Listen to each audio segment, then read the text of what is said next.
CA doctor પૂર્વાબેન Jain જે આજે પાલિતાણાની મુલાકાતે સંસ્થાએ આવ્યા હતા અને દીકરીઓને ખૂબ સરસ માર્ગદર્શન પણ એમણે પૂરું પાડ્યું છે. એક તો દીકરીઓની અંદર આપણે જે જોવા મળે છે એ ખાસ કરીને છે સેલ્ફ કોન્ફિડન્સ. બાળક પોતે જ્યાં સુધી એને આત્મવિશ્વાસ ન હોય તો બાળક જે છે એ જ્યાં સુધી પહોંચવું છે ત્યાં સુધી પહોંચી ન શકે. તો એનું એક બહુ સરસ માર્ગદર્શન એમણે પૂરું પાડ્યું છે. પછી જે બાળક જો ફ્રેશ ન હોય તો પણ એની અંદર જે જોઈએ એવું આપણે આઉટપુટ ન મળે, તો બાળકને એક એ પણ શીખવું કે બાળકે ફ્રેશ કેમ રહેવું જોઈએ, તેનાથી જ એનું પરિણામ જે છે ઊંચું આવી શકે.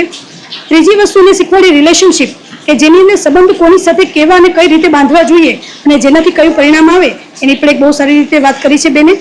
એના પછી છે પૈસા કમાવા અને કમાવા પછી કેમ બચાવવા અને એની શું ખરેખર જરૂરિયાત છે માણસને અને ક્યાં જરૂરિયાત પ્રમાણે વાપરવા જોઈએ તેની પણ બહુ સરસ મજાની એને સમજ આપી છે. નમસ્તે, મારું નામ મોરા કિલ્લા છે. હું ધોરણ 5માં અભ્યાસ કરું છું. આજે પૂર્વા દીદી આવ્યા હતા. તેમને અમને બહુ સારી રીતે સમજાવ્યું કે આપણે આપણા ભણવા ઉપર બહુ सारी રીતે ध्यान देना चाहिए. आज पूर्वा दीदी हमारे यहाँ आए और उन्होंने हमें सेल्फ कॉन्फिडेंस और कैसे अच्छे से कंसंट्रेट करके पढ़ाई करनी है, उन्होंने हमें अच्छे से सिखाया. मेरा सादर प्रणाम.